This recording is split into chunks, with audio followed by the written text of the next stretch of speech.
آپ کے جو اندر کی پاکیزگی ہے وہ بہت سارا فضل لاتی ہے اللہ کا. اور اگر دل ہی ناپاک ہو، ذہن ہی ناپاک ہو، تو وہ خیر کی چیزیں کس طرح کر کے داخل ہوں گی؟ اپنی شرمگاہ کی قربان جائیں. نوجوانوں ذرا غور کرنا. میرے نبی کریم صلی اللہ تعالی علیہ وسلم کے بارے میں حضرت عائشہ صدیقہ فرماتی ہیں کہ عرب کی کواری لڑکیاں بڑی حیا والی ہوتی تھیں، لیکن اللہ کے پیارے رسول صلی اللہ علیہ وسلم عرب کی کواری لڑکیوں سے بھی بڑھ کر حیا والے تھے. یہ ہمارے بچے مذاق میں ہمیں کئی دفعہ کہتے ہیں شادی کرا دو، شوگل میں کہہ دیتے، ابا کو کہہ دیتے ہیں، ابا کو نہیں منہ پہ آگے کہہ دیتے ہیں، کہتے ہیں یہ بڑا بھائی مصیبت بن گیا، یہ ہٹے گا تمہاری باری آئے گی. آپ کچھ ایسی باتیں کر رہے ہیں، کچھ ایسے انداز آپ اختیار کر رہے ہیں جو وفادار لوگ کرتے نہیں. شرم و حیا سے وہ چیزیں ڈھل جاتی ہیں جو باتیں ہمارے بچوں کی زبانوں پر بے باکی کے ساتھ آنے لگی ہیں. اور میں آپ کو ایک عقلی بات عرض کرتا ہوں، آپ اپنی زبان سے جو جملے خود ادا کرتے ہیں وہ جملے آپ کے دل پر بھی اثر کرتے ہیں. اگر آپ غلط بات بار بار کریں گے تو آپ کا دل بھی غلط بات کی طرف مائل ہو جائے گا. آپ 10 بار 15 بار 20 بار کوئی خیر کی بات کریں، خیر کی، تو آپ دیکھیں کہ آپ کا دل بھی خیر کی طرف مائل ہو جائے گا.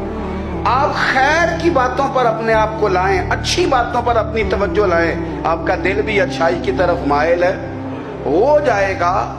کفل کا ایک واقعہ ترمذی میں ملتا ہے. ایک شخص کفل نام کا تھا بنی اسرائیل میں. ایک عورت مجبور تھی، اس کے بچے بھوکے تھے، تو کفل نے اسے مائل کر لیا کہ تو میرے ساتھ گناہ کرے گی تو پھر میں تیرے بچوں کی روٹی تجھے دوں گا. تو وہ عورت پہلے تو بیچاری نہ مانی، لیکن بچوں کی بھوک دیکھ کے مجبور ہو گئی. جب کفل کے قریب گئی نا وہ عورت، اس نے دروازے سارے بند کر لیے. ترمذی شریف میں اس کا واقعہ موجود ہے. چاروں جانب سے بند ہو گیا سارا کچھ. لیکن جب وہ کفل کہتا ہے میں اس بی بی کے پاس جانے لگا تو عورت کا وجود کانپتا تھا. جس بندے کو گناہ کی طرف جاتے اس کی طبیعت میں ہیجان پیدا ہو تو مانا یہ ہے کہ ابھی ذہن پورا غلیظ نہیں ہوا، ابھی طبیعت پوری گندی نہیں ہوئی، ابھی ایمان کی بہت ساری قسمیں موجود ہیں. عورت کا وجود کانپتا ہے. تو کفل کہتے ہیں کہ میں نے اسے کہا کہ سارے دروازے بند ہیں، ڈرتی کیوں ہے؟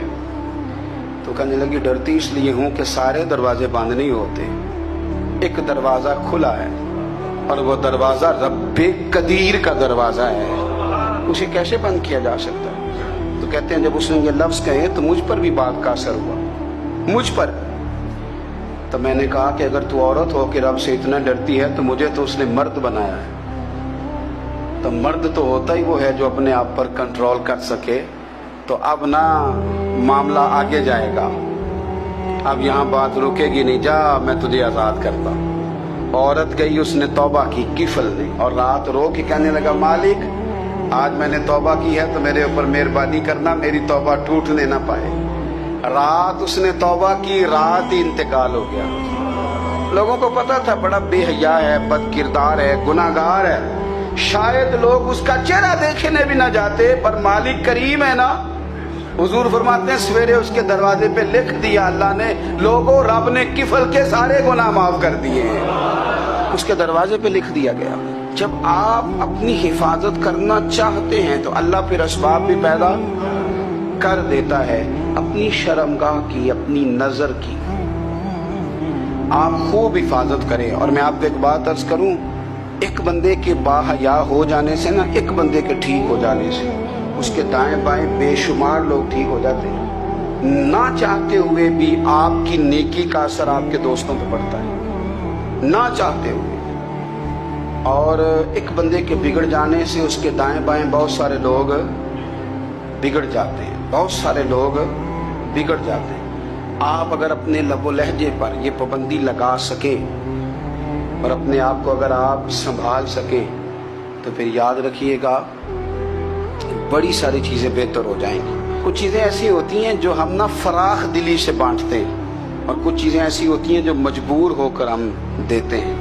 کئی دفعہ ایسا ہوتا ہے کہ سامنے والا کچھ زیادہ تکلیف میں ہوتا ہے اور ہمارے پاس بھی وسعت نہیں ہوتی، لیکن زیادہ اجر اسی بندے کو ملتا ہے جو تھوڑی تکلیف برداشت کرے اور سامنے والے کی تکلیف کو دور کرے.